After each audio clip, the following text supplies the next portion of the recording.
This is a lecture on an introduction to biology. So for this lecture, we will be covering the characteristics of life and the levels of biological organization. Now you should have access to this PowerPoint that I'm going to show you on your Canvas site in Module 1.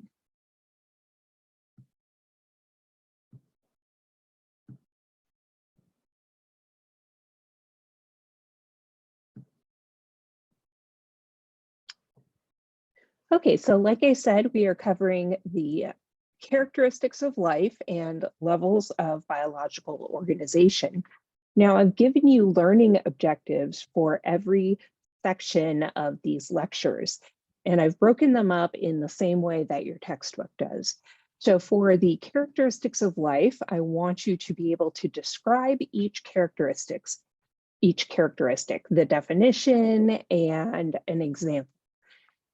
The other learning objective is that you need to identify a characteristic of life from an example that I give you. So if I describe it, you should be able to say, okay, that refers to, say, growth and development.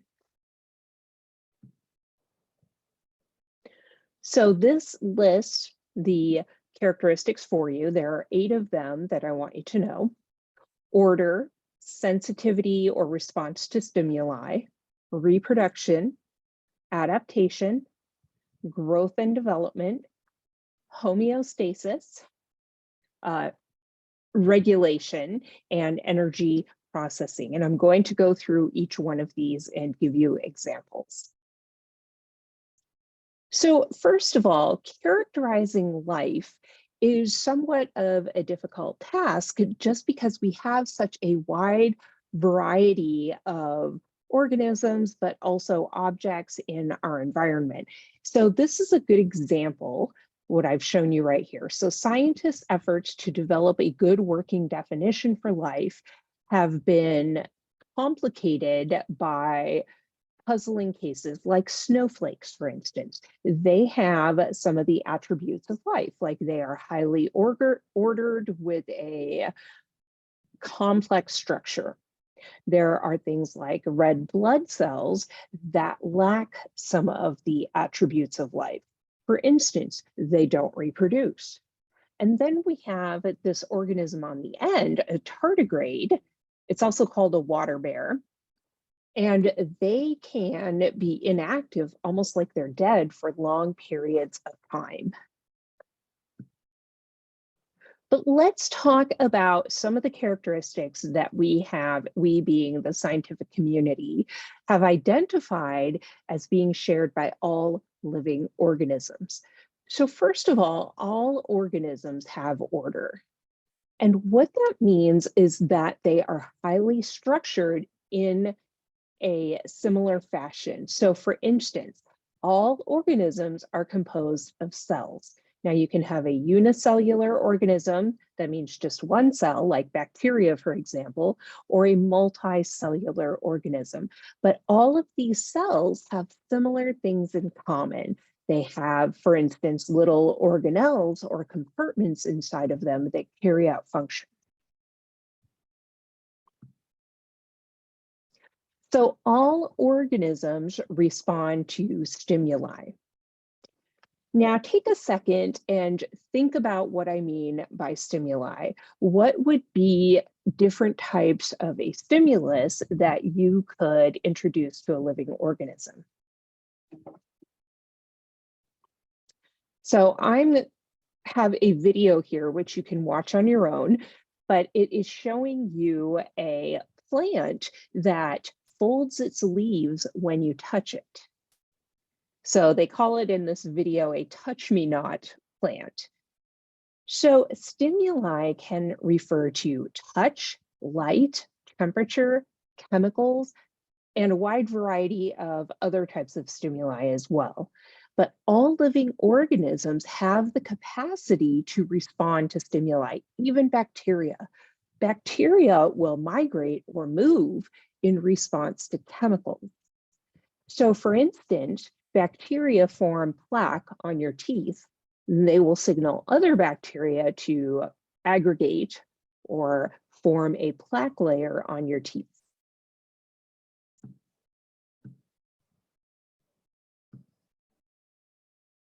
Now, all living organisms can reproduce.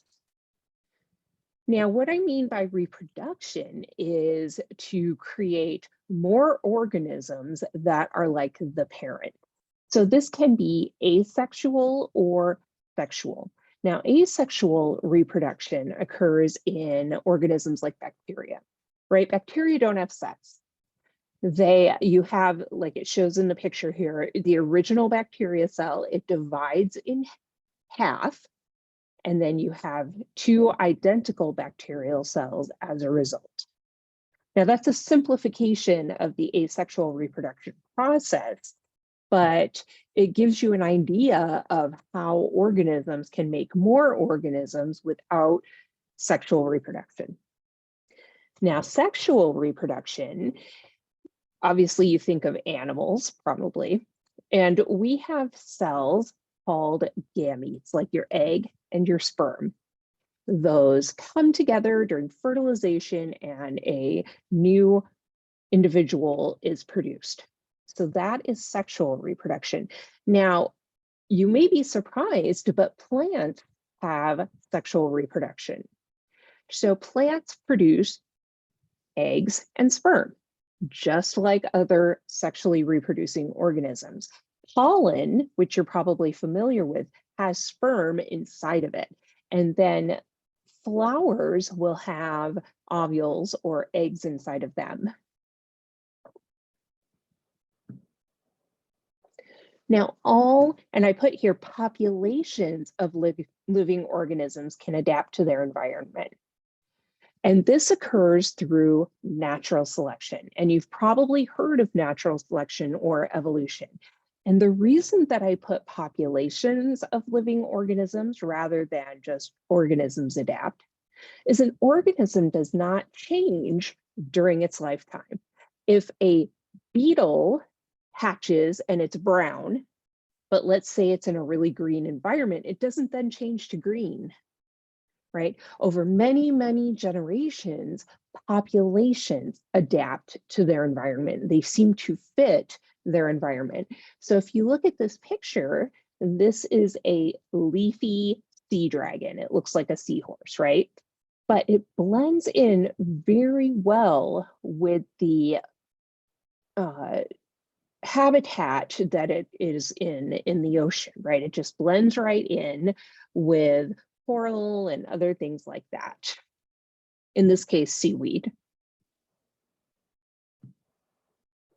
Now, all organisms grow and develop, and organisms do this according to information that is contained in DNA. We call DNA your genetic information. Now, if you think about a human, right, you begin as two cells, sperm and egg, come together and fertilize.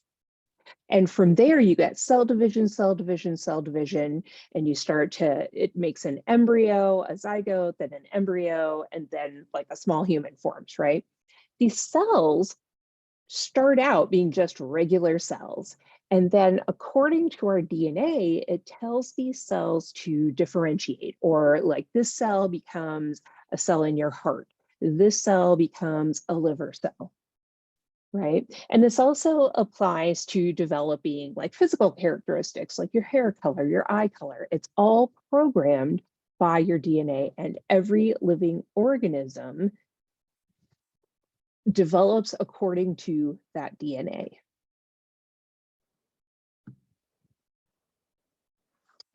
So another characteristic of life is called homeostasis.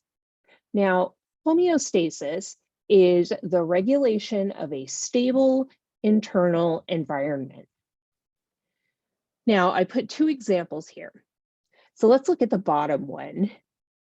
So humans, when we get too cold, we shiver, right? And that's muscle contractions. It releases heat and warms you up.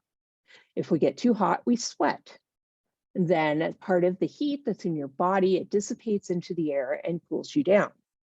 Well, there's another mechanism for regulation of body temperature, and that has to do with the circulation of blood close to the skin. So if you look here in this picture, it says heat is retained by your body. So when you are in cold weather, if you look here, there's a little arrow or a line pointing here. It said blood circulation avoids the surface of your skin to retain that heat, right? When blood goes up near the surface of your skin, heat is lost. So if you are in a cold environment, that blood stays deeper within your skin. Now, if you're too hot, the blood will start circulating closer to the surface of your skin so that heat can be lost. I also put a picture on here. Now, these are my dogs. Choya is the black one and Sage, and they are both panting, which is also a form of thermal regulation or temperature regulation, right? Since they're covered in fur, they cannot release heat through their skin as well. So they open their mouths and pant as a way of releasing heat and cooling themselves down. Now, all organisms can process energy. They need energy in order to conduct metabolic activities. Now, metabolism refers to chemical reactions in your body. Like we're most used to hearing about it in terms of like the breakdown of food. And that is a major chemical reaction in your body, right? You eat food, your body breaks it down for energy. Now, there are what we call autotrophs and heterotrophs. Autotrophs are organisms that get their energy from the sun, so photosynthesis. Autotrophs, if you look at my picture here, we also call them producers. Now, they form the bottom layer of all life, right? Without plants, we could not survive. So it's plants and a few bacteria, it says some bacteria here, algae. These organisms photosynthesize. They take energy from the sun and they use that energy to make sugar. Okay, now we are heterotrophs. So heterotrophs include like animals and fungi and most bacteria. And heterotroph means that we have to consume other organisms for our energy. We are the consumers, right? We eat other organisms. We cannot make our own sugar. We have to take that in. So whether energy comes in the form of sunlight or eating other organisms, every living organism needs a source of energy.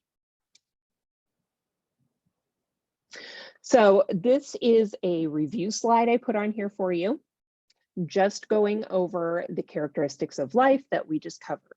So we have order. All organisms have an ordered structure with one or more cells. Response to stimuli, touch, temperature, chemicals, anything like that.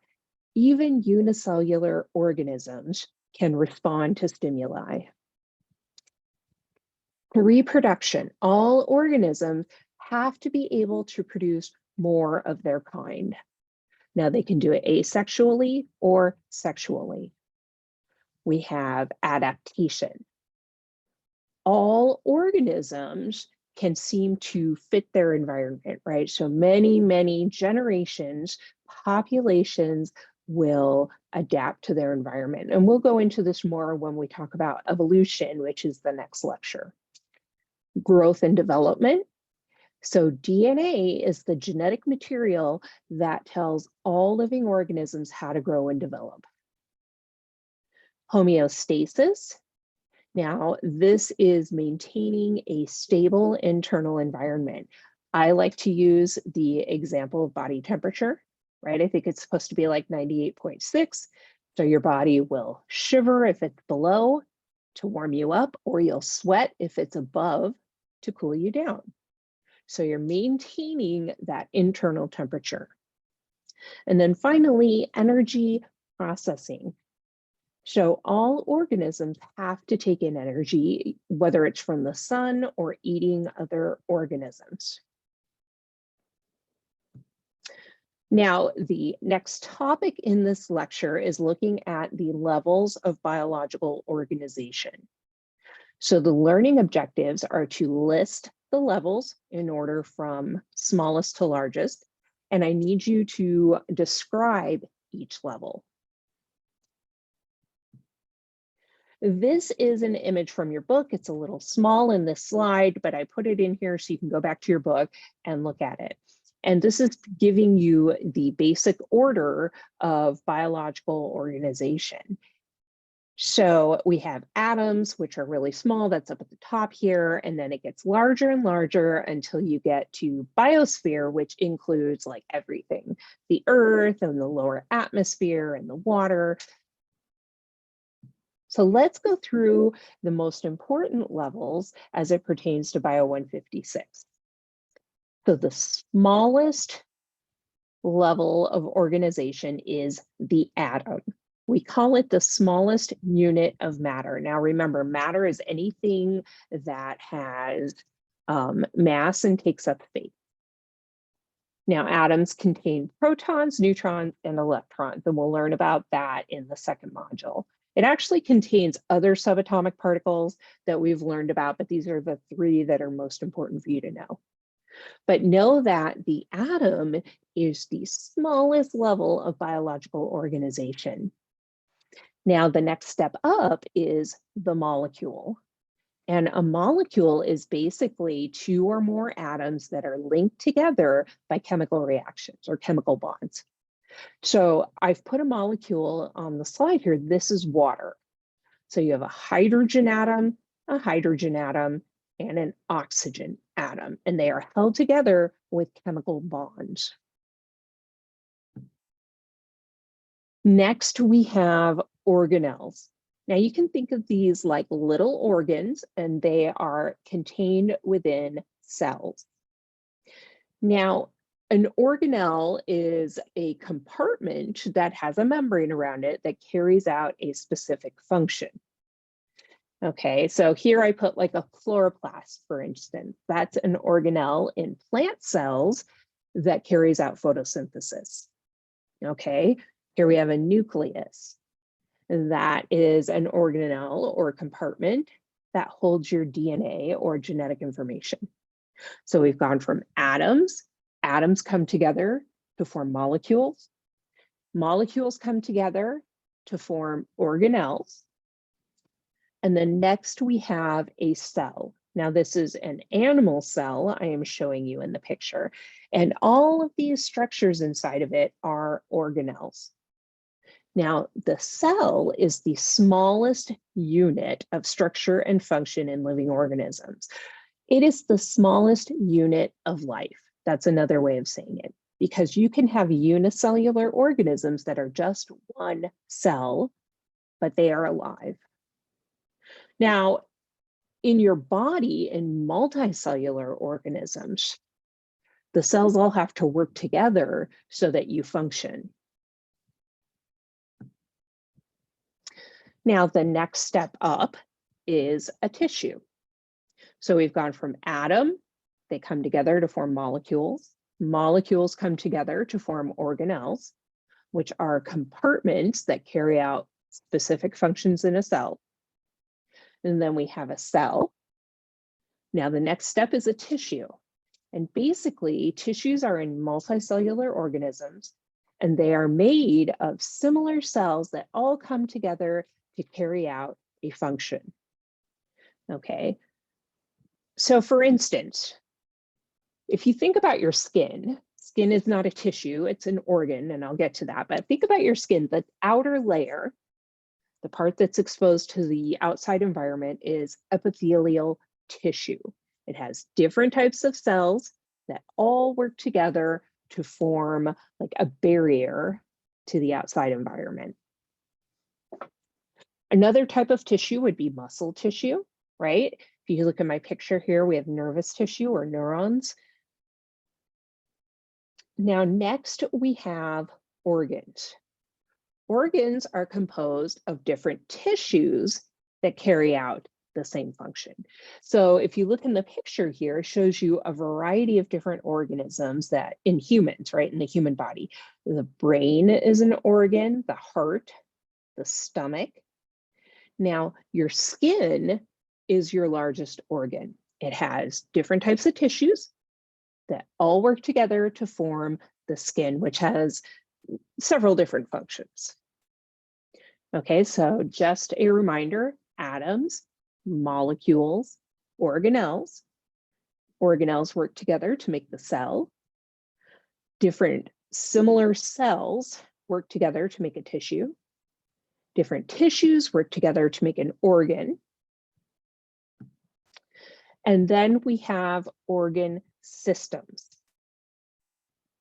Okay, so you have functionally related organs that all work together to form a system that carries out specific functions in your body. So I put as an example here, the digestive system. Okay, the purpose is to break down food. So your stomach is an organ that is involved in that system. Your intestines are involved in the digestive system. And then finally, all the organ systems work together to give you an organism. Now that is an individual living entity. Now it does include unicellular organisms like bacteria and these interesting things called archaea. They look like bacteria, but they're actually not that closely related. We have protists. You probably haven't heard of protists. You'll hear more about them later, but they include things like amoebas, paramecium, fungi, plants, and animals. Okay, all of these are organisms. We call every living thing an organism. So just as with the characteristics of life, I put a little review slide for you. We go from atom. They join together to make a molecule. Molecules join together to make an organelle. Those are little compartments within a cell. They work together to make a functioning cell. Similar cells work together for a function, and that makes a tissue. And then we go to organ. Multiple tissues work together to make an organ, and then you have an organ system and an organism. So like I said, for your learning objectives, you need to know the order of these levels from smallest to broadest, right? And you also need to be able to describe them. So just like I said, a molecule is 2 or more atoms joined by chemical bonds. You need to know that type of information.